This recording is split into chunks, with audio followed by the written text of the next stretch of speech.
Olá a todos que estão ouvindo Chutando a Escada. Meu nome é Camila e sou co-presidente da segunda edição da Pour le Brésil, uma conferência organizada por estudantes da Universidade Sciences Po aqui em Paris. O tema Desigualdades e Reconstrução pós-Covid, Perspectivas para o Brasil, será discutido em 6 painéis: Educação, Direitos Humanos, Saúde, Economia, Democracia e Meio Ambiente. A conferência acontecerá entre 18 e 27 de junho, é online e gratuita. Basta acessar o nosso canal no YouTube. Aniele Franco, Érica Hilton, Eduardo Suplicy, Ailton Krenak, Luísa Trajano e Fernando Henrique Cardoso são alguns dos nomes confirmados. Siga as nossas redes sociais, @pourlebrasil. Esperamos por vocês. Obrigada! A escada é uma construção que serve para fazer um deslocamento vertical. Nem sempre é assim, mas tem um jeito de facilitar tudo isso. Elevador?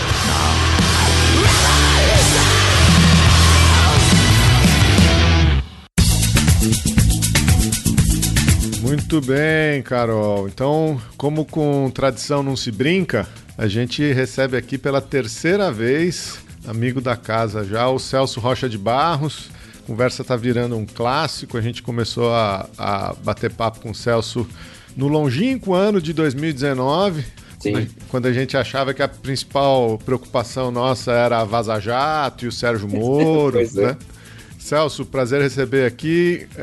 Quem não te conhece, o Celso é colunista da Folha de São Paulo, doutor em Sociologia pela Universidade de Oxford, enfim, um comentador político assíduo aí nos mais diversos veículos, e é sempre bom ter você aqui para bater um papo. Poxa, eu que agradeço, é sempre um prazer, assim, a gente já tem a nossa tradução anual aqui, né, cara? E vamos torcer para que, pelo menos dessa vez, quando a gente terminar dizendo tomara que no ano que vem esteja melhor, tomara que esteja mesmo, que até agora só deu errado.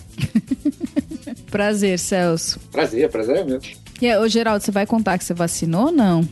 Você pulou essa parte, né? Você sabia que eu ia fazer um bullying aqui, né? Você ia fazer um bullying? Então, por quê? Lógico, porque eu não fui, né? Eu tô na fila ainda aqui. Dizem que quem tem menos de 1,60 vai esperar até o ano que vem pra vacina. Se fosse pela altura, eu tava ferrada. Mas aí o Felipe seria o primeiro. Mas a gente tá avançando aí devagar, né? Bem devagar. E parabéns aí por essa conquista. É muito bom ver as pessoas que a gente... Os nossos acquaintances. Parabéns nada, parabéns pro SUS que sobrevive a esse governo do inferno e esse desmonte que já não é desse governo, já é de muito tempo. Parabéns para esses caras que estão na linha de frente. Com certeza. Eu vacinei mesmo semana passada, vacinei porque eu sou professor de ensino médio, vacinei com todos os outros colegas do ensino médio da minha faixa etária que já deviam ter sido vacinados muito antes.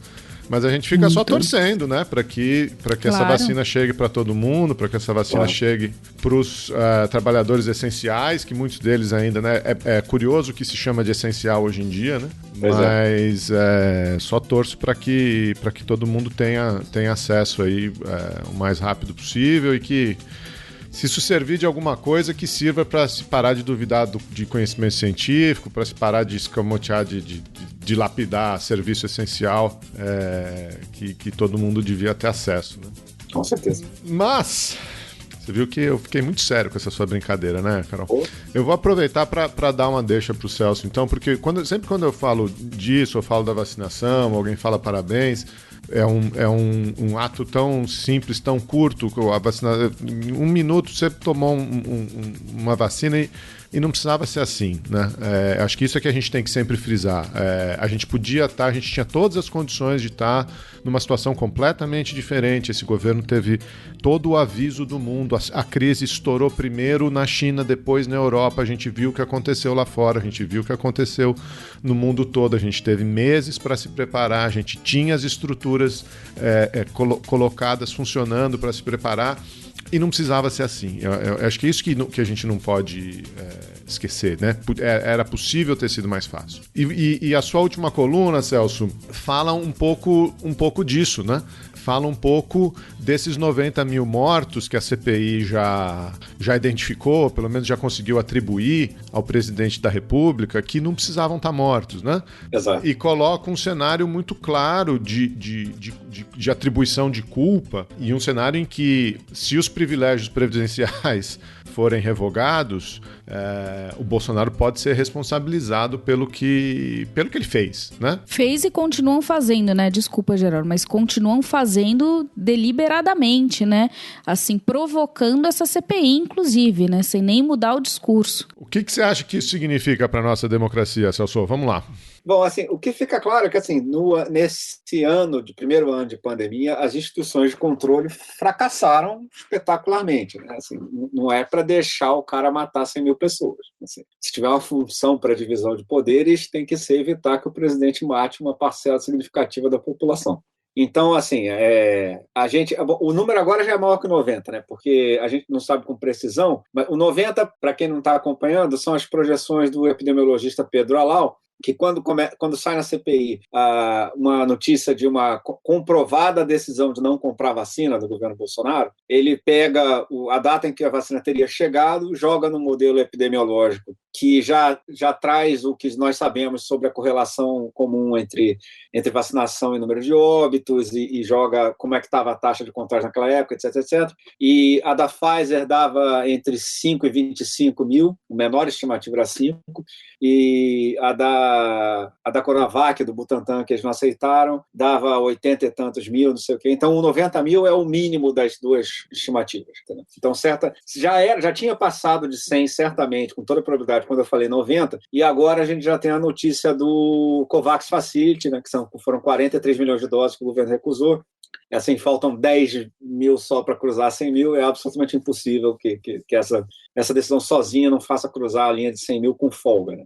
Então, a gente está falando, basicamente, de um número de mortos maior do que o dobro, ou melhor, se você quiser pegar todos os assassinatos cometidos no ano passado e todos os assassinatos cometidos no ano retrasado no Brasil, a soma é menor.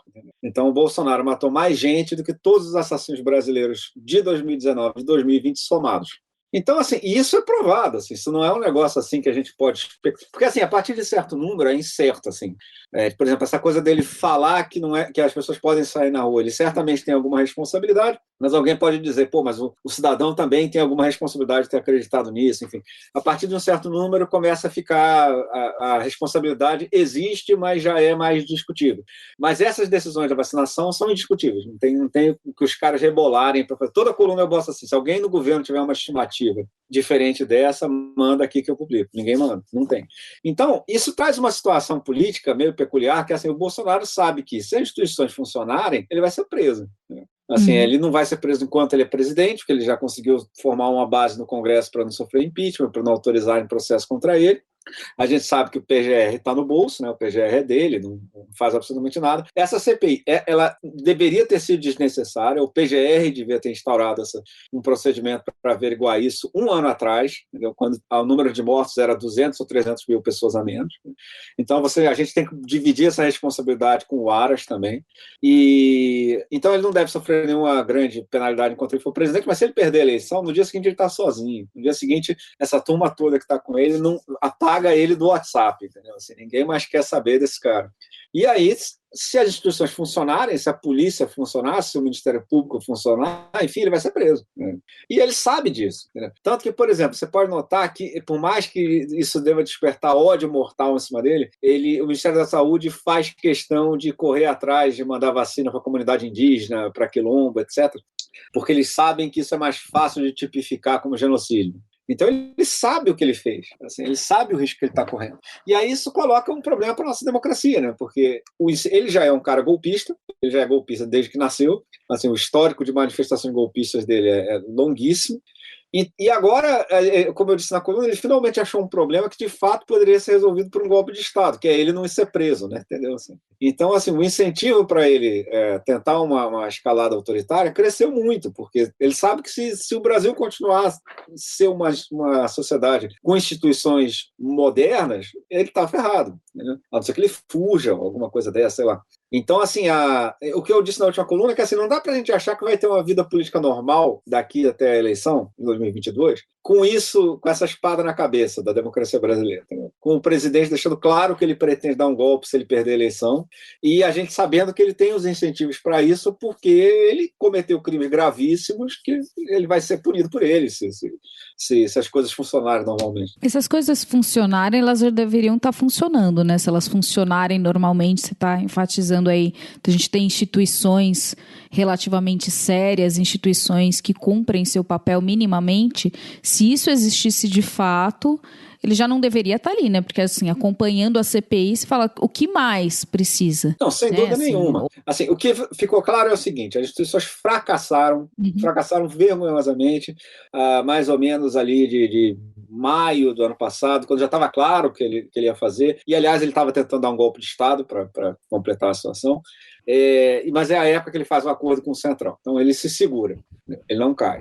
No final do ano, parece que a pandemia vai arrefecer, um monte de gente vai vir a turma do deixa disso, tem capa de revista dizendo segunda chance, não sei o quê, mas ele ele já teve várias chances, ele nunca volta atrás, ele não modera de jeito nenhum. E a essa altura, eu acho que o sistema político já desistiu dele nesse sentido, já desistiu que ele seja, da possibilidade de ele ser um cara moderável, assim. E isso claramente fracassou. E aí, quando bateu a segunda onda, a gente estava completamente indefeso. A gente tinha um governo que combatia o combate à pandemia, né? E se não fosse pela concorrência do Dória, a gente pode apostar que ele não teria comprado vacina nenhuma nunca. Ele, de fato, apostou nessa história de imunidade de rebanho para não travar a economia e a economia chegar forte em 2022 e ele se reeleger. Então, assim, foi um fracasso institucional gravíssimo. Recentemente, eu acho que há sinais de uma certa recuperação. Eu acho que começa com a renúncia dos chefes militares.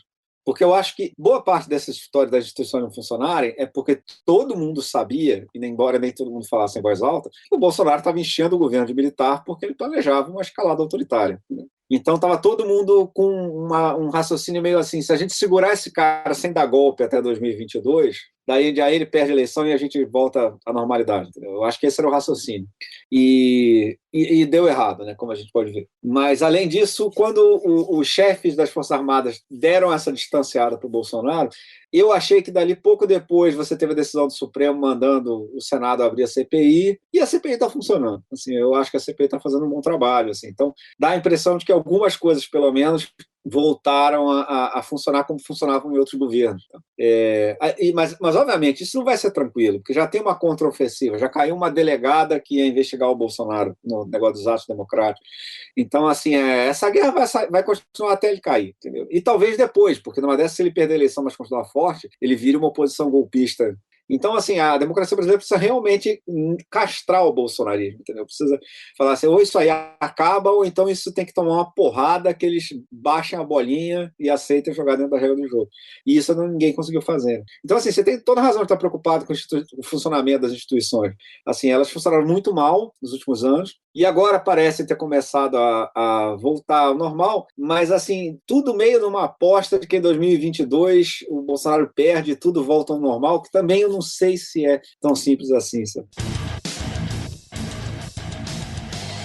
O Chutando a Escada conta com apoio financeiro dos seus ouvintes. Para saber mais, acesse chutandoaescada.com.br/apoio.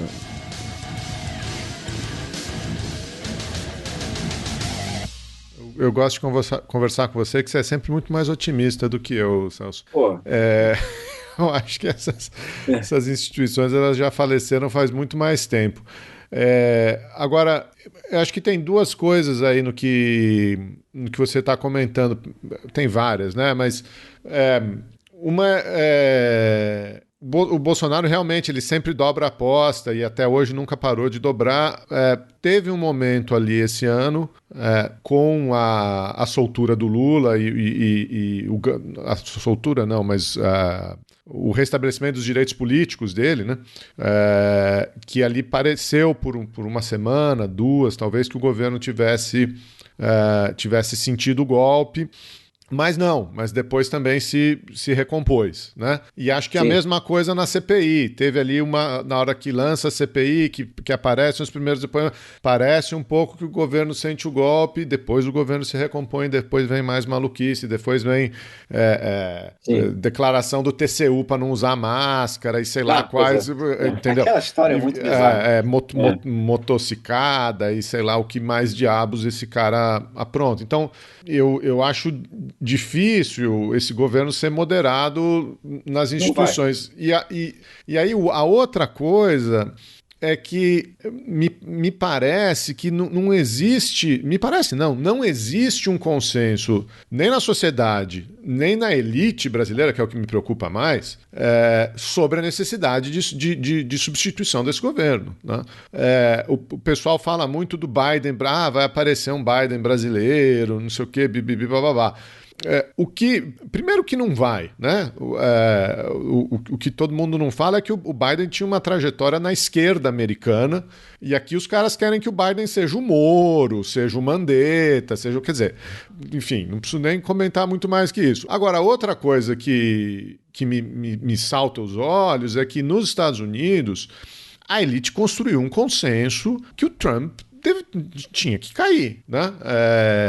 Nenhum jornal americano fez o que a mídia brasileira anda fazendo, né? Esse consenso ele não foi construído aqui. A elite financeira continua apoiando, continua achando vai que dá e tal. Ou, não, dependendo de quem for a alternativa, eu vou ser obrigado a votar nesse cara. Né? O que os grandes jornais fizeram, principalmente o Globo, o Estadão, fizeram com as manifestações no mês passado, de não dar na capa, parece que não se convenceu ainda que esse governo precisa cair, que esse mal precisa ser extirpado, né? Lógico que o bolsonarismo é muito maior que o Bolsonaro, mas se a gente não começar por tirar o Bolsonaro, isso não vai para lugar nenhum, né? Esse consenso não existe aqui ainda, né? Não existe. Eu acho até que, no momento, ele é um pouco mais enraizado. O que aconteceu foi assim, no primeiro semestre do ano passado, houve uma crise política grave, né? Assim, o Bolsonaro estava chamando passeata para fechar STF, para fechar, enfim. Então, assim, foi um momento de instabilidade política, como não tinha ainda acontecido na Nova República. Ali naquele momento, eu acho que a pauta do impeachment a carta do impeachment entrou na mesa. Só que aí o Bolsonaro foi lá, comprou a turma toda do Centrão, aqueles nossos velhos amigos de sempre, e forjou-se esse discurso de que ele tinha se acomodado às regras do jogo. Então, assim, tudo bem, ele não vai ser o cara que acabou com a corrupção, muito pelo contrário, inclusive ele aproveitou já que ele estava no embalo e fechou a Lava Jato. Mas assim, tinha uma expectativa que ele vai virar um governo de direita normal, assim, seria um caso análogo a alguns governos de esquerda ao redor do mundo que já entraram radicais, eventualmente tomaram umas porradas, enfim, e se enquadraram, né? Esse cenário se mostrou completamente falso, né? Isso aí foi uma projeção que deu 100% errado. E aí, o que eu acho que aconteceu foi que ele conseguiu, assim, a maneira de evitar impeachment é você ir ganhando mês a mês, né? Então, ele foi com isso aí, ele ganhou 6 meses, e aí a pandemia pareceu que ia arrefecer. Aí a conversa de impeachment morreu. Como é que eu te digo isso? Porque eu tinha gente de vários partidos que falava comigo sobre isso. E você vê que teve uma época que o pessoal pensou mesmo em fazer, entendeu? Mas não tinha voto no Congresso, porque ele fez os acordos com o Centrão. E aí tem uma coisa que eu concordo, que é assim, se é para perder, é melhor não colocar para votar. Assim, para colocar o impeachment para votar, se a sua margem de segurança é 4 caras, assim, não sei o que, não faz, não. Que 4 caras o governo compra. Entendeu? Então, assim, você precisa estar mais ou menos seguro ali para botar isso em pauta. Por exemplo, eu não acho que é culpa do Rodrigo Maia não ter tido impeachment, entendeu? Porque nesse tempo todo as pessoas falavam com ele e diziam assim, vai lá e conta os votos e me mostra. Entendeu? Eu não vou botar em pauta sem ter como passar. Entendeu? Isso eu acho que ele tinha razão. Entendeu?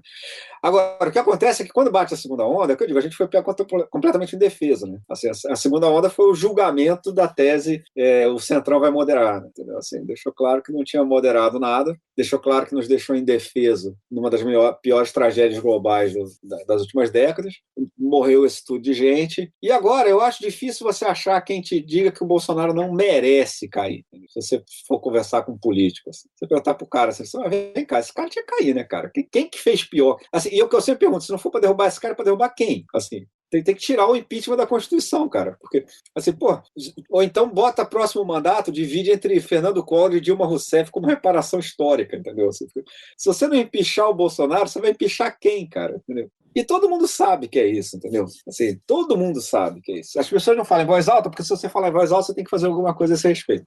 E agora eu acho que a ideia que prevalece é que, assim, está em cima demais da eleição, entendeu? Se você começa que teria dado certo a estratégia do Bolsonaro de ganhar tempo, porque ele ganhou 6 meses com uma coisa, 3 meses com outra, mais 3 meses com outra, vai fazendo isso. Aí, quando tudo está errado, o Guedes aparece prometendo um monte de reforma. Aí a elite já falou, opa, não, peraí, você vai aprovar a reforma, deixa mais aí pra gente ver, não sei o quê. Aí não tem a reforma, mas aí já passou mais 3 meses.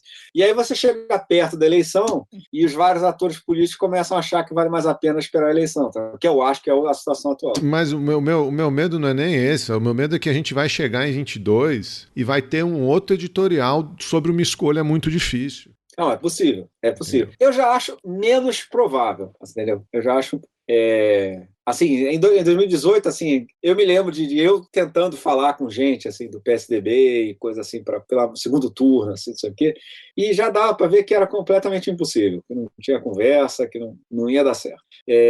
Mas em grande parte, cara, isso também foi porque a onda Bolsonaro foi muito forte, né? Então, por exemplo, você vai ver um pessoal reclamando que o PT não quis fazer concessão programática para fazer aliança no segundo turno de 2018. Não quis mesmo, assim. Mas a conversa mal começou, porque a realidade era a seguinte, o PSDB disputava o segundo turno estadual em Minas Gerais, no Rio de Janeiro, no Sul, em Mato Grosso, em vários lugares que o Bolsonaro teve 70% dos votos. Então, se o candidato tucano apoiasse o PT, naquela onda, naquele clima ideológico, eles iam perder todos os governos estaduais deles.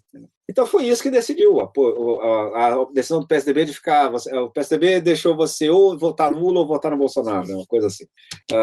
Então, assim, ali não tinha. Mas agora, eu não acho que o Bolsonaro pode ganhar a eleição do ano que vem, mas eu não acho que vai ser numa onda, como foi da última.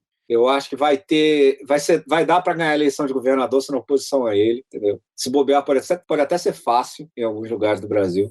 E eu acho que os partidos vão vender esse apoio para ele muito mais caro. Eu acho que inimizades que ele fez no mundo político, enquanto ele estava surfando a crista da onda, vão cobrar seu preço na hora de formar alianças. Entendeu? Então, assim, eu acho que o Bolsonaro pode se reeleger ano que vem, sem dúvida, mas ele é um candidato bem mais fraco. Então, eu já acho que pode ter o editorial do Escolha Muito Difícil, mas eu acho que, no mínimo, o tom dele já vai ser... Porque tinha um monte de declaração de voto nulo em 2018, que era assim, eu voto nulo, eu não voto nem no PT, que é pior do que Satã, nem no Bolsonaro, que talvez mereça uma chance, entendeu? A declaração do Partido Novo, a declaração Exato. Oficial do Partido Novo. Era um negócio totalmente fraudulentos. Eu sou neutro entre o PT, que é pior que Hitler, e o Bolsonaro. Eu sou neutro, mas a gente não pode deixar o PT voltar ao poder. Exatamente. Então eu acho que é possível que tenha umas declarações de neutralidade em 2022 que sejam o contrário. Entendeu? Tipo assim, o cara não tem coragem de dizer que você pode votar no PT, mas que ele enfatize mais o fato que o Bolsonaro foi um desastre, não sei o que lá. Eu tô tentando aqui, quando você começou a falar, né, e o Geraldo falou que gostava do seu otimismo, falei, oba, vamos lá, né? Vamos ouvir alguém que manja do assunto com uma visão um pouco mais otimista. Mas aí tiveram algumas coisas na sua fala que coincidiram e reforçaram o meu temor, né? Que você falou que é possível ter uma reeleição, é bem possível. E você ainda falou algumas vezes, é bem possível, né? Então eu acho que essa não é iminente, mas essa possibilidade de uma reeleição, ela se faz bem presente, muito embora seja pior que o apocalipse, né? Mas e aí pensando, né, o que faria não ter? Você falou, bom, pode ter com menos apoio, pode não ser tão fácil, entre aspas, quanto foi em 2018, né, em termos de apoio ou de abstenções dos partidos de se posicionarem explicitamente, né, a favor do Bolsonaro, o que no caso como o Geraldo colocou, né, qualquer isenção de posicionamento era um posicionamento favorável, né, a gente lia dessa forma e lê dessa forma. Mas aí eu estou pensando, bom, então o que faria não ter, né, essa reeleição? O que a gente consegue fazer para evitar? Né? E aí, duas questões. A primeira, como você pontuou e o Geraldo também, foi uma eleição muito em referência ao outro candidato, né? Era sempre, não era o Bolsonaro, mas era sempre quem era o outro. Então, acho que agora, para 2022, ainda continua esse fantasma. Quem vai ser a oposição, né? Se ele ganha ou não depende dele. Acho que vai depender de quem vai ser a oposição, né? E aí, assim, o que a gente tem de novidade nesse cenário de uma oposição que dessa vez conseguiria conter o Bolsonaro? Porque se de um lado ele está mais enfraquecido, como você falou, né? Bom, já viram quem ele é. Por outro lado, ele tem a máquina do Estado na mão, né?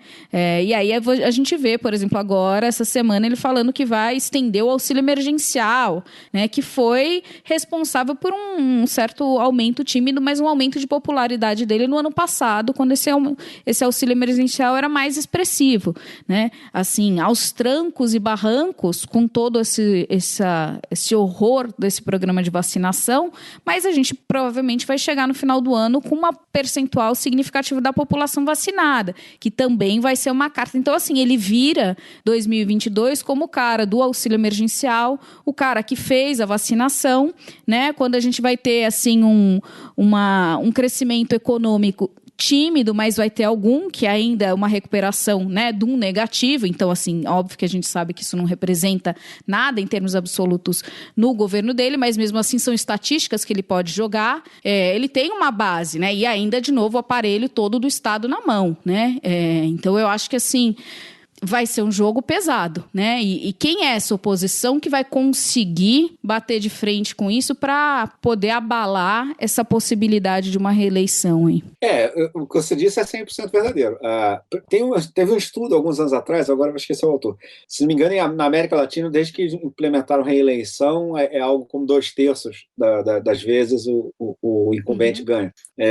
E no Brasil ainda não teve incumbente derrotado. Isso aí, no caso do Brasil, eu sugiro um certo cuidado com esse dado, porque é o seguinte, o primeiro mandato do FHC era logo depois do Plano Real. O primeiro mandato do Lula foi o do Bolsa Família. Então, também são 2 puta primeiro mandato, né, cara? Assim, não é, assim, o governo brasileiro médio, isso, entendeu?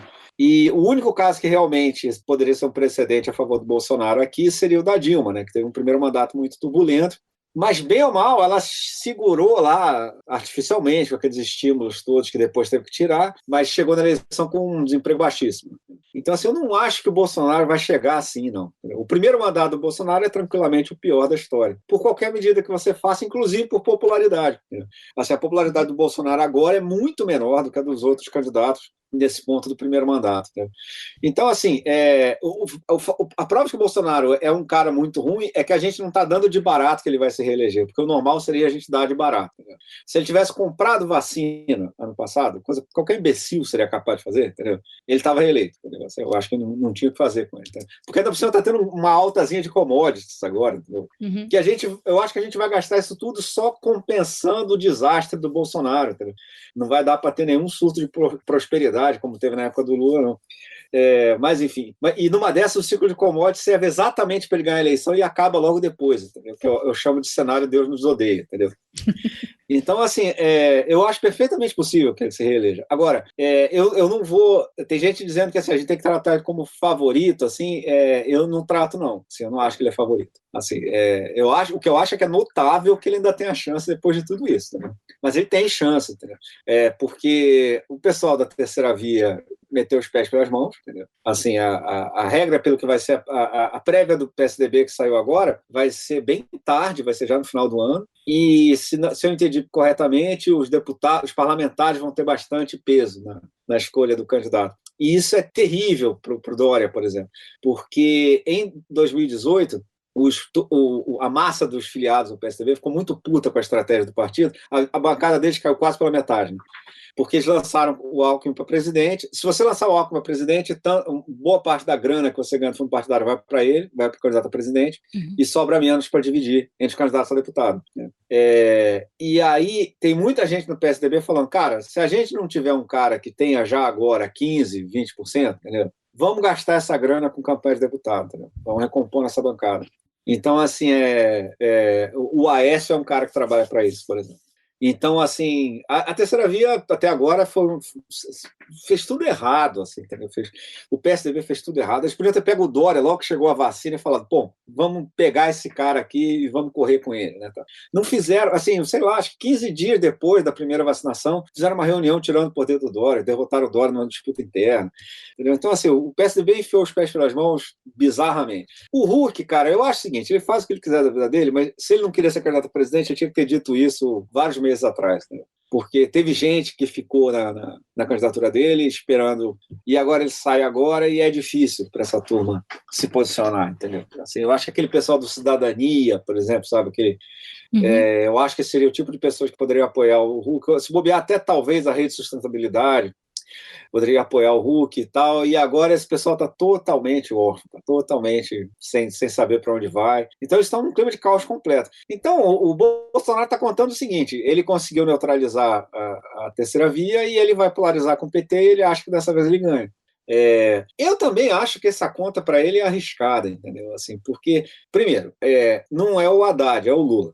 E isso faz diferença por vários motivos. Primeiro que o Lula já foi presidente e teve uma grande parte da população brasileira que se deu muito bem durante o governo dele e que é fiel a ele. O Haddad não tinha isso. Mas tem uma outra coisa que é o seguinte, quando o Haddad dizia no segundo turno que ia fazer um governo moderado, muita gente dizia assim, eu acredito que o Haddad é moderado. Entendeu? Eu ouvi isso de muita gente, falando assim, não, o Haddad eu acho um cara 100%, poderia votar nele tranquilamente, não sei o quê. Mas eu não tenho nenhuma fé que o PT vai acompanhar ele. E o PT, depois do impeachment, fez uns documentos muito à esquerda, né? Documentos bastante radicais e tal. Então o pessoal achava que o Haddad não controlava o PT, que no certo sentido era verdade. Eu acho até o seguinte, se ele virasse presidente, eu acho que controlaria, porque aí você tem na mão, entendeu, cargos e verbas, etc. Mas de fato ele não era um cara que mandava no PT, entendeu? Agora, o Lula, todo mundo sabe que manda. Então, se o Lula disser assim, a gente vai moderar, você sabe que vai sair um documento do PT dizendo assim, vamos tentar fazer o ajuste fiscal, vamos fazer isso. O que com o Haddad não era verdade. Então, assim, dessa vez, o Bolsonaro vai ter a briga da qual ele conseguiu escapar em 2018. E eu acho que ele está com excesso de confiança para isso, cara. Assim, eu acho que ele... Uma coisa que me dá muita impressão é que o Bolsonaro ainda acha que a onda dele tá rolando, entendeu? Que eu acho que aquela onda dele, quando ele era o Bito e não sei o que lá, acho que aquilo subiu um pouco a cabeça do cara. Então, eu acho que ele ainda acha que todos esses problemas são pontuais e que, entendeu, na hora do vamos ver, entendeu, o pessoal vai... Eu, se fosse do lado dele, eu estaria bastante preocupado com isso. Então, assim, eu acho que assim, é um risco, e é grotesco que isso seja um risco, né? Assim, era para o Bolsonaro ter menos popularidade que o Temer, era para o Bolsonaro já ter caído, era para o Bolsonaro já estar preso. Mas, assim, já que vai ter, pelo menos, eu também não acho que a gente deve se apavorar, assim, não. Assim, eu acho que tem vários cenários perfeitamente plausíveis que o Bolsonaro perde, e muito mais cenários desse tipo do que em 2018. Eu tô falando que ele é um otimista, cara. Tô falando. Eu tô em pânico. Você falando eu só fiquei com mais medo ainda. Não, é porque é aterrorizante a gente não poder ter certeza que vai se livrar de um desastre como esse. Né? Isso é aterrorizante. 2, 2, hey. Áudio combo, Zona Leste de São Paulo, Zona Leste, A nova cria da serpente, o próprio genocida. Nosso extermínio é uma vitrine e não mostra a saída. Sepultamento na demanda, então você decida. Necropolítica na pauta, terra enterra a vida. Qualquer apreço pela pátria que tá derretendo. Notícia ruim, vocês viram hoje quantos estão morrendo. Todo projeto disso tudo eu tava descrevendo. O genocídio é um terremoto, o Brasil tá tremendo. No crematório essa fumaça toda que aparece. Laboratório a céu aberto e uns com a falsa prece. Extermínio tropical, espero que te apresse. As covas abertas espera nós com todo o nosso estresse. Percepção de quanta coisa toda tá errada. Passando os copos nos botecos, mano, dá risada. Anestesia que funciona no povo cansado. Sobreviver não sobra tempo pra olhar pros lados. É outro dia que o demônio acorda sorridente. Melhor caminho pra matar é sendo presidente. Nosso país é uma balada tipo clandestina. Pena de morte na omissão que a mesma que assina. A consciência sintomática num velho hábito. Dentro da máscara. Enfim, eu acho que você realmente vê os cenários em que a gente se livra desse cara em 22. Mas, mesmo que esses cenários se materializem, o estrago que ele fez vai ficar com a gente por muito mais tempo. Né? O estrago em termos de dilapidação das instituições, o estrago em termos de militarização de uma série de órgãos públicos, de menosprezo da nossa burocracia técnica, o estrago no judiciário, né? no Ministério Público, nos juízes da Suprema Corte. No meio ambiente, nos direitos humanos. Isso, enfim, né? Sem falar no meio ambiente, nos direitos humanos, na sociedade de maneira geral, no empoderamento do guarda da esquina, né? O problema é sempre o guarda da esquina.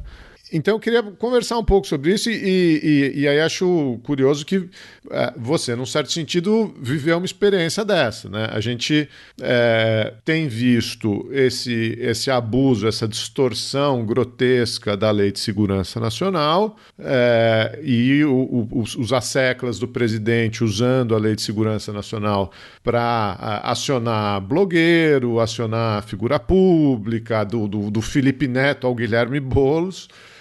E você entrou num caso ainda mais pitoresco, né? Que foi um artigo que você escreveu sobre a constituição da CPI e os senadores governistas dentro da CPI que foram dar queixa na polícia do Senado, né? Então, enfim, queria que você falasse um pouco disso e... Isso assustou, cara? Porque o objetivo é esse, né? O objetivo é assustar. Como é que foi essa história aí?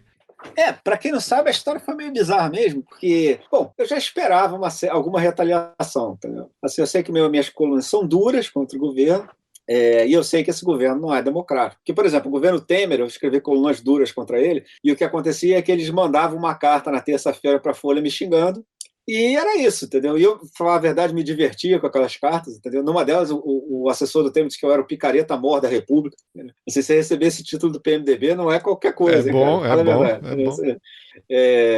Mas era tudo inofensivo, né?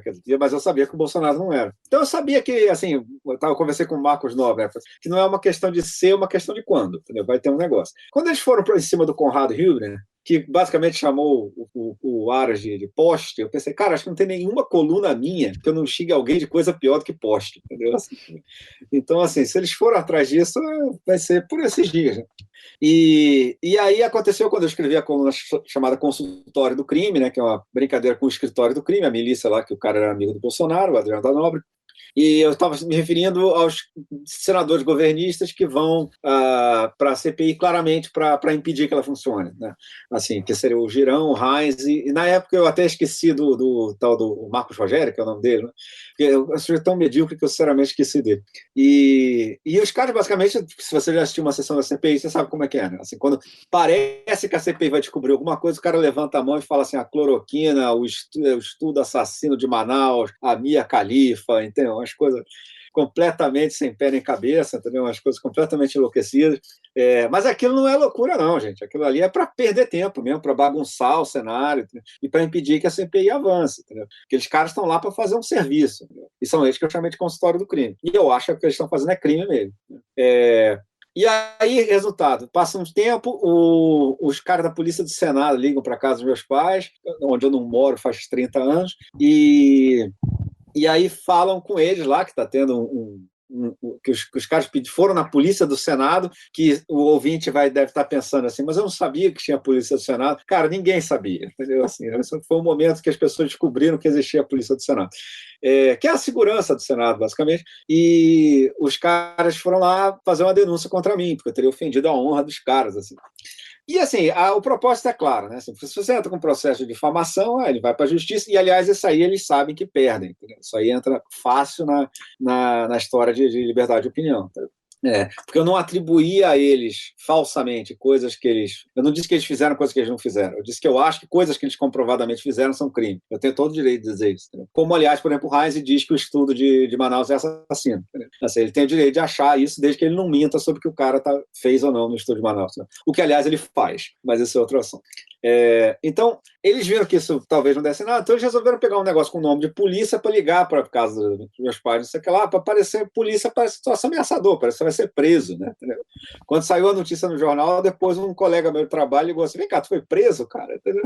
Então, assim, dá mais a impressão de que você tem risco iminente de coisa. Mas deu errado, assim, porque justamente foi uma coisa muito atabalhoada, assim, aí eles queriam que eu prestasse depoimento, e o cara falou assim, não é para prestar depoimento nenhum, deixa esses caras lá. Os caras não têm autoridade nenhuma para fazer isso, deixa eles falando sozinhos. A gente fez isso e agora estamos esperando, né, se eles vão entrar eu imagino que pelo menos um deles entre na justiça, fale com o MP, alguma coisa, a gente vai ver o que faz. Agora, assim, primeiro, a coluna recebeu um impacto muito maior do que tinha originalmente, entendeu? Rádios populares do Rio de Janeiro, por exemplo, falaram do episódio, entendeu? Que é uma galera que não lê a Folha de São Paulo, entendeu? Então, assim, eu acho que saiu pela culatra do ponto de vista do que eles queriam fazer, entendeu? E, assim, não me intimida nada, porque eu sou da teoria que não tem como fazer acordo com o bolsonarismo. Quando o Bolsonaro ganhou, teve um monte de gente que inclusive, ficou próximo um tempo da equipe do Guedes e tal, mas que eu conhecia, e que me falava assim, cara, é o seguinte, é só moderar um pouco que não vai ter problema.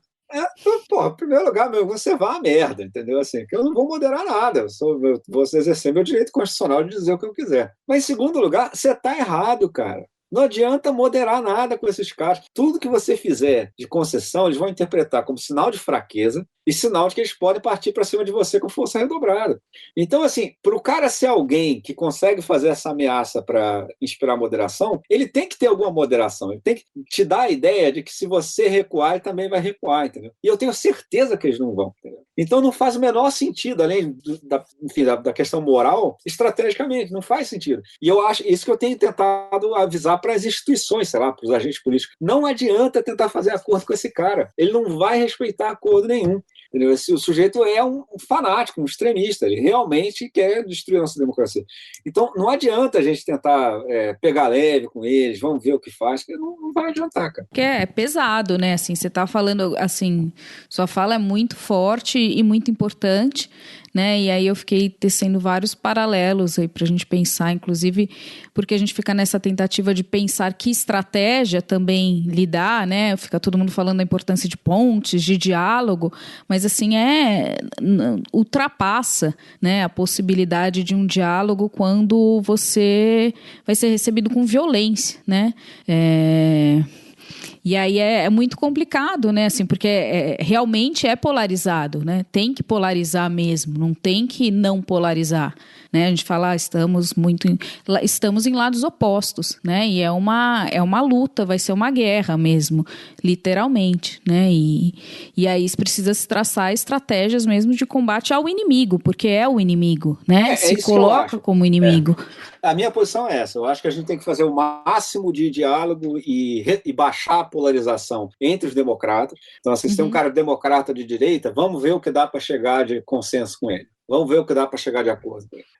Se tem um cara que é democrata e está mais à esquerda que eu, vamos ver também o que dá para fazer de acordo com ele. Então, entre os democratas, eu sou a favor da completa abertura ao diálogo. Mas o Bolsonaro não é um democrata. O bolsonarismo é um negócio que tem que ser quebrado ao meio. E, assim, se surgir uma versão moderada disso, se eventualmente alguém fizer uma versão do Bolsonaro que seja moderada, aí a gente discute o que a gente faz. Mas claramente ainda não surgiu.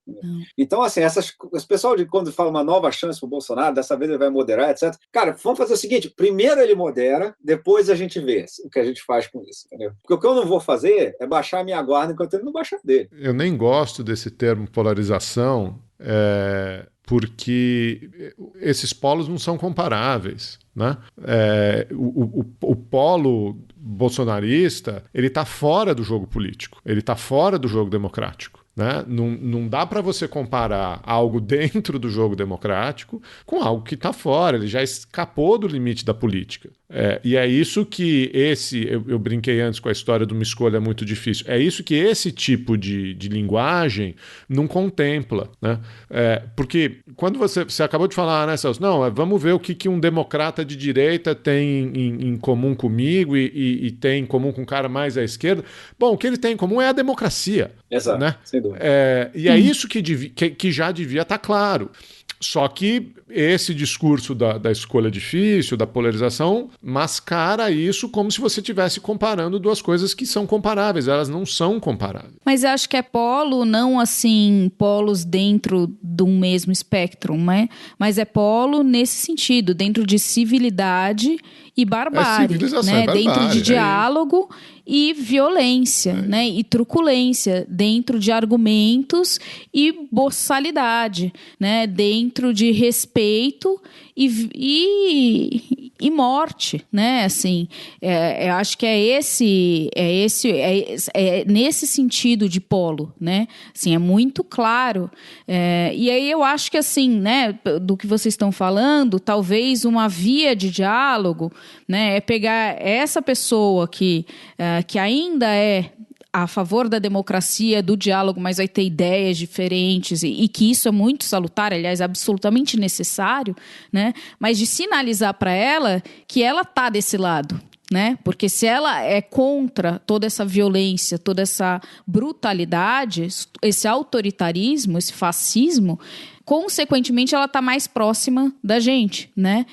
Eu acho que é por aí. Então, assim, não é necessariamente você concorda com as minhas ideias, mas se você é contra aquelas ideias, né, e mostrar aquele outro lado. Eu acho que é aí que a gente consegue minimamente combater, isolando, né? Assim, não é convencendo de que a agenda tem que ser progressista, de quem não dá, né? É óbvio que assim, né? A gente precisa sempre avançar nessas pautas, mas assim, eu tô pensando muito isso e tá vindo um exemplo muito claro aqui na minha cabeça, que foi no domingo, quando as pessoas aqui começaram a gritar fora Bolsonaro e tal, um panelaço que foi fora de hora, não foi o horário das 8h30, foi umas 6 da tarde, ainda estava a luz do dia, e aí meia dúzia aqui dos meus vizinhos da frente, gritando genocida e tal, batendo a panela, e aí o meu vizinho de cima, né, começou a gritar na janela, comunista, vai trabalhar, comunista, sai da casa da mãe, vai trabalhar, seu comunista. E aí, assim, eu fiquei chocada. Aí eu fui pra janela e comecei a gritar, genocida, né? Mas, assim, aí eu fiquei pensando e falei assim, cara, não é possível, assim, não é possível que é esse o nível. Primeiro, assim, deu vontade de tocar a campainha dele e falar, cara, primeiro ninguém tá falando com você cala sua boca, entendeu? Ninguém tá te xingando, não tá xingando sua mãe, né? Não é pessoal, quer dizer, é pessoal, né? Assim, mas enfim, primeiro assim, né? Pra que você vai tomar as dores, né? É uma manifestação política, você não quer, fecha a janela, entendeu? E vai assistir a Record aí. E depois, assim, eu fiquei pensando, como que você dialoga com uma pessoa assim, né? Aí eu até pensei assim, falei, cara, eu vou ver se eu, assim, será que vale a pena eu ir conversar com ele, né, assim, e querer ouvir, assim, da onde, falei, você sabe o que é comunismo? Vamos, né, assim, sair de 1964, né, e dar um pulo aí na história. E é isso, né, assim, sabe, eu acho que é esse tipo de pessoa que a gente vai se deparar ano que vem. São essas as pessoas que estão ali, porque por enquanto a gente está em casa, né, boa parte está em casa. E aí a gente transita aqui nos nossos meios, mas quando tiver essas interações, como que você lida com esse tipo de pessoa? Então, é nesse sentido, né? Assim, esse cara nunca vai votar no PT, ele nunca vai fazer uma escolha consciente pela esquerda, né? Por uma outra alternativa. Mas o que talvez tenha esperança, não para ele, mas é de você sinalizar e falar, olha, então, né? Vamos para qualquer outra coisa menos esse cara? Né, que aí a gente consegue, que eu acho que já está nesse nível, né, que é um pouco, volta para a pergunta lá, qual que é a opção?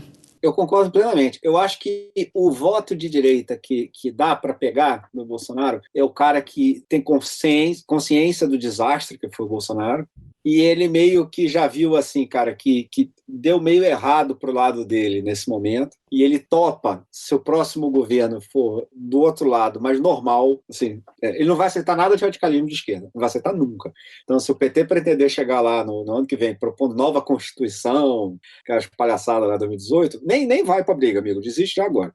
Mas assim, mas ele vai topar um pouco mais de distribuição, assim, cair o teto de gasto se você bolar outra regra, vai topar uns negócios assim, pensando que na próxima rodada ele tenta ganhar, entendeu? E aí com alguém que ele realmente se entusiasma, entendeu? Assim, e aí nesse meio tempo eles vão... Porque eu acho que já tem um pedaço, nos tucanos eu acho que isso é meio claro, já tem um pedaço da centro-direita notando assim, a gente nunca vai conseguir se organizar enquanto tiver um cara do nosso lado no governo, com a máquina contra a gente, entendeu? Uhum. Assim, isso eu acho que já começou o pessoal a notar isso. Porque cá entre nós, assim, a terceira via, os caras fizeram um monte de besteira, como a gente falou antes, mas quem matou a terceira via foi o Bolsonaro. Assim. O Bolsonaro operou pesado para não deixar as forças mais centristas de direita no Congresso irem para o lado de uma terceira via, para cooptar o centrão inteiro para o lado dele, para pegar a turma do Kassab toda para o lado dele, entendeu? Assim, ele jogou pesado para esses caras não irem para o lado do PSDB de novo. Entendeu? E tem uma coisa que eu acho que assim, na direção do PSDB tem gente que lembra, mas eu acho que a boa parte dos militantes do PSDB, dos eleitores, não lembra. No segundo turno de 2018, o Bolsonaro tentou matar o PSDB. O Bolsonaro não aceitou o apoio do Dória no segundo turno. O Dória chegou a viajar para o Rio, para um evento que o Bolsonaro estava, ficou esperando ele em recepção do hotel e não foi recebido. o Bolsonaro mandou o Mourão para o Rio Grande do Sul para apoiar o adversário do Eduardo Leite, entendeu? Porque o Eduardo Leite tinha feito uma declaração de apoio ao Bolsonaro que era assim: eu vou votar no Bolsonaro porque ele é contra o PT, mas eu sou contra a homofobia, sou a favor da democracia, sou contra a ditadura militar, sou contra não sei o que lá. Então eu vou fazer esse voto crítico. Os bolsonaristas não querem saber de voto crítico, é o que eu estou dizendo aqui, eles não aceitam compromisso nenhum. Então eles achavam que aquilo era pouco. E mandaram o Mourão lá fazer campanha para o outro cara, entendeu? Que perdeu. E eles, em tudo que era lugar, eles não aceitaram os apoios dos tucanos. Assim, eles queriam que os tucanos perdessem tudo. Eles entraram na campanha do Zema, que derrotou o PSDB em Minas Gerais, entendeu? Porque eles calcularam, se a gente mata o PSDB em São Paulo, assim, se o Márcio França ganha, eu nunca mais preciso me preocupar com esses casos, a direita é minha, entendeu? Então, assim, quem matou essa candidatura de terceira via foi Jair Bolsonaro, desde antes de acabar a eleição de 2018. Então, assim, eu acho que tem muita gente num perfil de direita mais moderado que pensando assim, eu não vou conseguir organizar nada aqui enquanto Bolsonaro for presidente. Ele tem como atrair gente de cujo apoio eu preciso, entendeu? No empresariado, no agronegócio, etc. Então, assim, eu acho que vai ter forças políticas relevantes que vão pensar assim, eu prefiro perder a próxima rodada, entregar uma peça de xadrez menor na próxima rodada, nem que seja para o Lula, supondo que o Lula faça um monte de acordo, etc. E tentar ganhar do Lula na outra já com alguma coisa que de fato eu me interessa, né? Que de fato me represente, etc. Assim, eu acho que esse é o eleitorado de direita que os democratas podem ganhar. Porque o cara que está lá já gritando comunista, isso é o que você falou, esse cara vai ficar com o Bolsonaro mesmo. E se o Bolsonaro perder e sumir, ele vai achar um outro troço, entendeu? Eu tenho curiosidade de saber o que aconteceria se o Bolsonaro tomasse uma surra na eleição. Se ele não vai para o segundo turno. Eu acho que não só ele perderia a eleição, como eu acho que boa parte desse discurso desmontaria. Assim, eu acho que parte dessas pessoas que estão gritando comunista não iam voltar a falar como seres humanos. Entendeu? Assim, eu acho que uma parte, pelo menos, dessas pessoas. Tudo bem, eu acho que assim, vai ter uma facção de extrema-direita no Brasil por décadas, por causa da vitória do Bolsonaro. Mas, assim, mas se não for uma coisa que tem chance de ganhar a eleição, é uma questão para a gente administrar, enfim. Então. O exemplo que a gente tem nos Estados Unidos não é esse, né? É lógico que por enquanto, né? Os fenômenos não são exatamente comparáveis. Concordo. Porque lá tem uma coisa que, assim, o Trump, ele infiltrou um grande partido, né? Então, assim, ele, né, enquanto ele estava no governo, ele colocou gente dele em posições importantes do partido. E o Bolsonaro ainda não tem isso, né? O Bolsonaro ainda não conseguiu montar um partido, não sei nem se ele tem interesse nisso. Entendeu? Então, agora, eu também acho que se o Biden dispara de popularidade, se o Biden é reeleito, etc. Porque o que interessa, gente, assim, resultado, assim, é o que interessa. Entendeu? Então, por exemplo, um monte de gente virou Bolsonaro. Por exemplo, eu acho que tem uma parte da direita brasileira que não elegeu o Bolsonaro porque era radical, virou radical porque o Bolsonaro ficou com pinta de ganhar.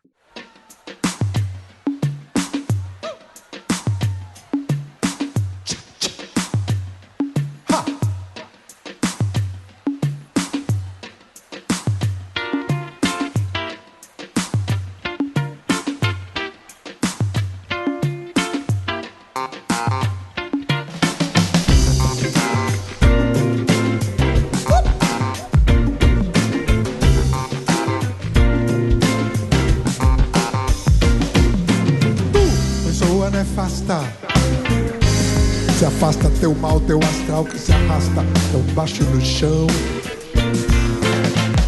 Pessoa nefasta, tens a aura da besta, essa alma bissesta, essa cara de cão. Reza, chama pelo teu bicho. Você entende disso muito mais do que eu, mas eu acho que tem duas. O que a gente está vendo lá fora é isso. O Trump perdeu, mas o trumpismo não morreu, né? Não morreu. E é uma coisa do gênio fora da garrafa.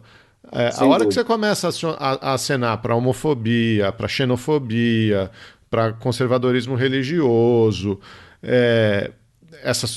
esses temas pegam. E a direita brasileira já acenava para isso, claro, muito antes de aparecer muito antes do Bolsonaro declarar que ia ser... Em 2010, né? Exatamente. Né? Tema de aborto, enfim. A campanha de 2010 foi uma grande lição para os caras pelo seguinte: aquela era uma eleição que a Dilma tinha que ter ganho no primeiro turno. A economia cresceu 7,5% no ano da eleição.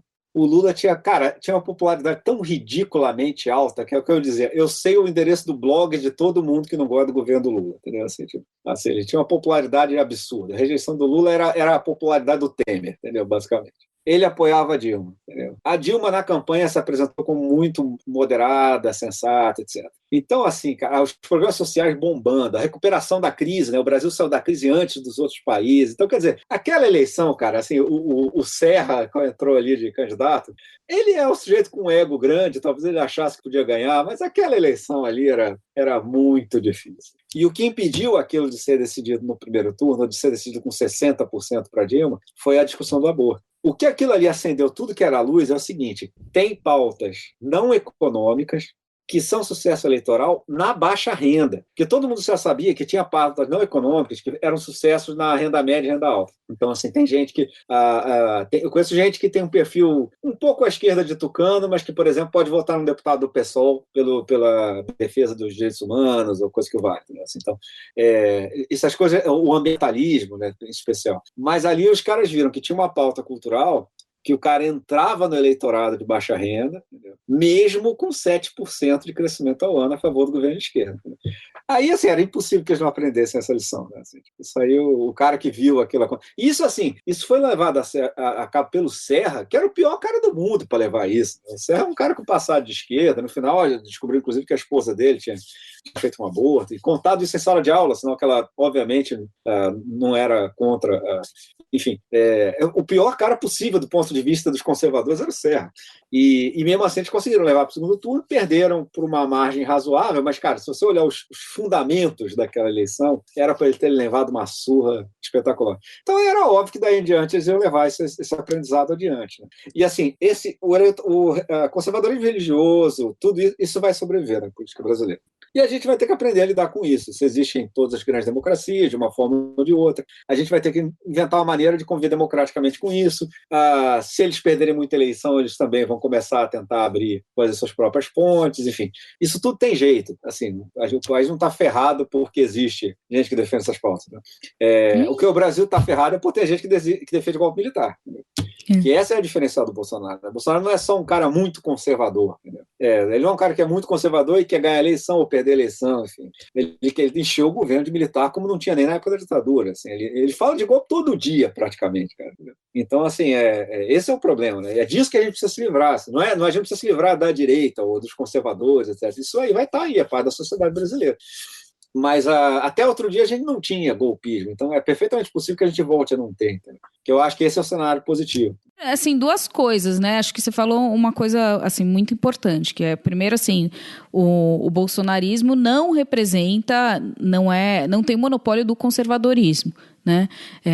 Mas tem um monopólio dessa violência, dessa combate, assim, exaustivo às instituições, é muito enraizado. Então, também é uma ilusão achar que acabou o Bolsonaro, resolveu parte do problema ou está sob controle, né? Porque não vai acontecer. E aí, por isso que eu falo, né? Precisa tirar também os outros fascistas e os conservadores aí das outras esferas, né?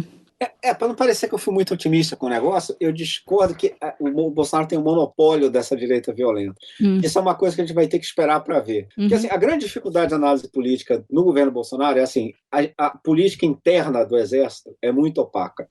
Então, assim, outro dia a gente descobriu, porque o cara resolveu falar, que a nota do Vilas Boas na campanha de 2018 tinha sido aprovada pelo alto comando.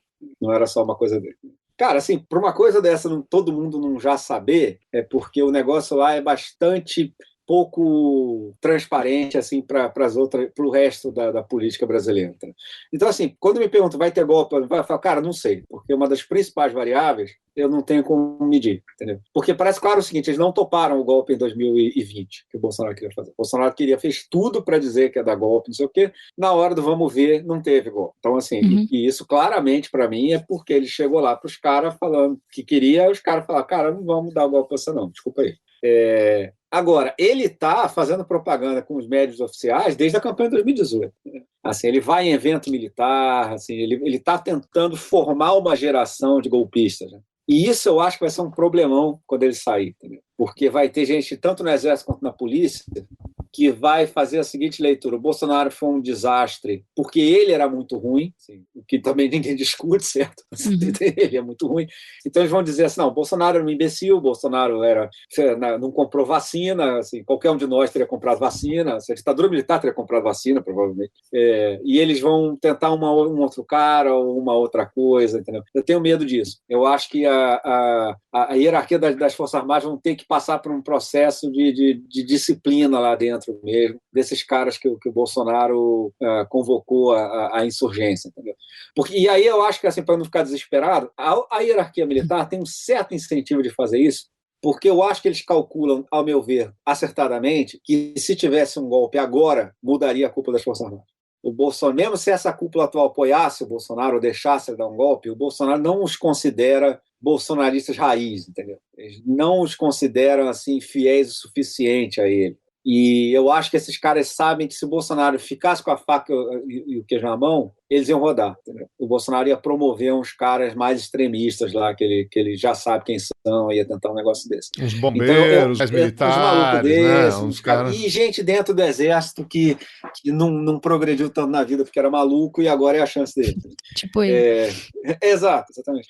Então, assim, por exemplo, nesse caso agora do Pazuello, teve uma versão que eu não sei, não posso confirmar nem rejeitar, porque eu não tenho informação de dentro das Forças Armadas, que era o seguinte, que os caras toparam não punir o Pazuello porque se eles punissem e o Bolsonaro tentasse revogar a punição, mesmo se eles não aceitassem a revogação, etc., o clima ficaria insustentável e aí o comando das forças teria que renunciar de novo, e isso daria a chance para o Bolsonaro botar um cara dele, porque já tem cara dele chegando perto na fila, porque a promoção é altamente dependente de idade, de grado de quantas estrelas o cara tem, né, etc.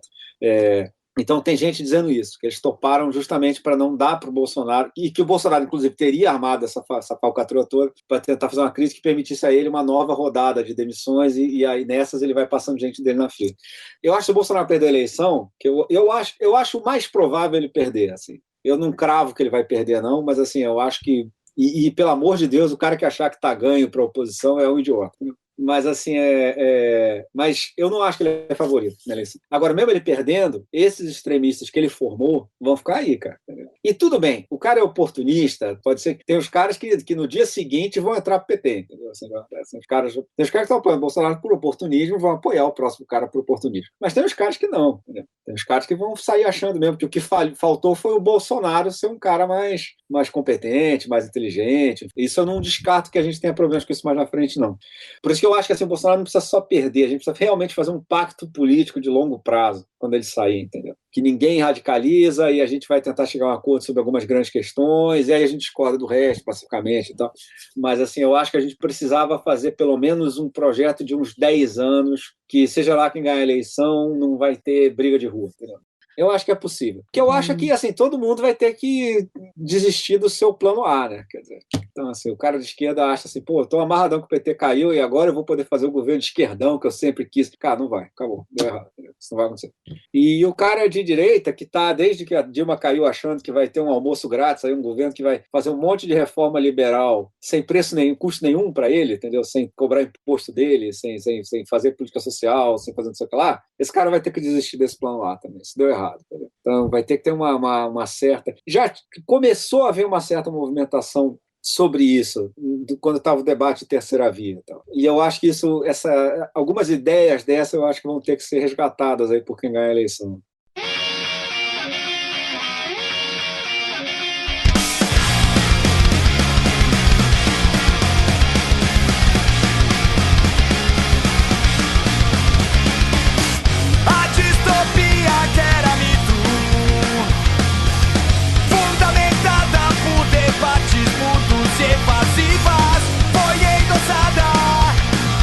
Foi eleita a voz daqueles que só pensam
tem visto nas últimas semanas alguns movimentos nessa direção, né? E Freixo, e que tem causado até muita rancor, né? na esquerda a qual eles pertenciam. Você acha que essa é a estratégia assim, adequada e você acha que isso vai render frutos necessários e bons? Ou que leitura você tem feito desses desenhos, né? Porque a gente falou aí dessa terceira via que caiu por terra, né? Então, quem poderia aparecer aí como alternativa? O Ciro deve estar em Paris nesse momento, né?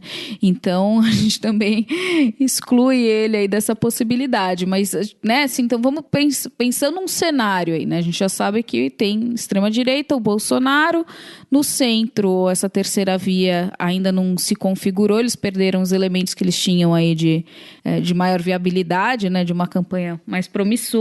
Na esquerda se falou um pouco do Lula, mas não há unanimidade, né? Não há consenso. O que você vê aí para essa esquerda? Quem vai ser o rival do Bolsonaro?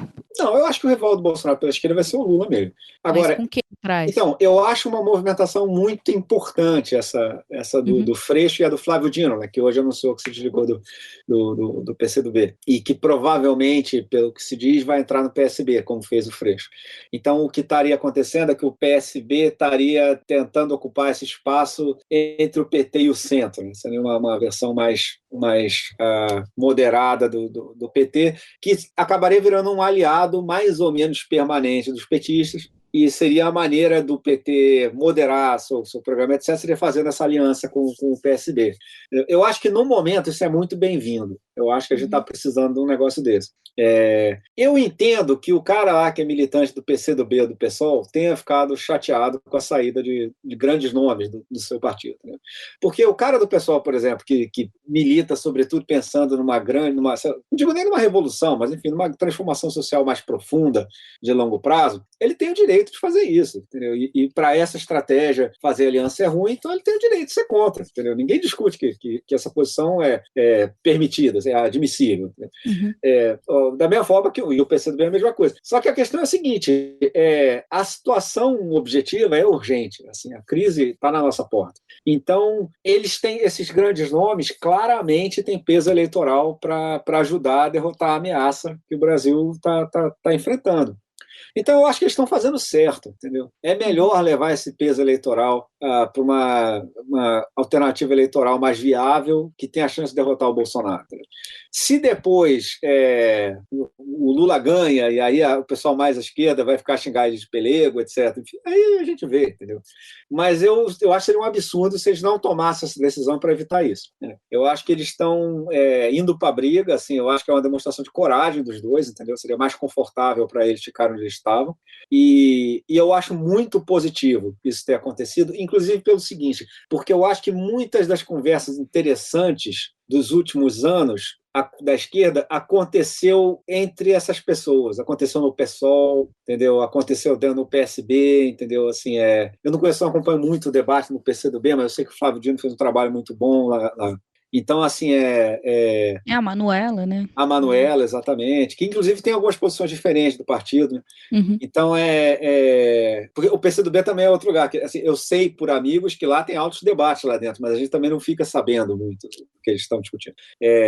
Então, assim, eu acho que isso vai dar uma renovada também, porque o PT, quando teve o impeachment, teve uma coisa que eu achei psicologicamente bastante compreensível, mas que acabou sendo politicamente um desastre, que foi entrar num discurso muito defensivo, entendeu? De não admitir erro nenhum, e de tudo é conspiração da CIA, e de tudo porque a direita derrubou a gente porque a gente ajudava pobre, e a gente não tem erro nenhum, entendeu? Não tem que revisar programa nenhum, não teve nada que estava errado, entendeu? Isso foi um desastre, assim. Eu acho que em 2018 o PT não achava que ia chegar em 2018 já com chance de ganhar. Eles achavam que ia ter um longo inverno. E por isso que eles adotaram esse programa mais à esquerda, porque eu acho que esse é um programa com uma longa oposição, entendeu?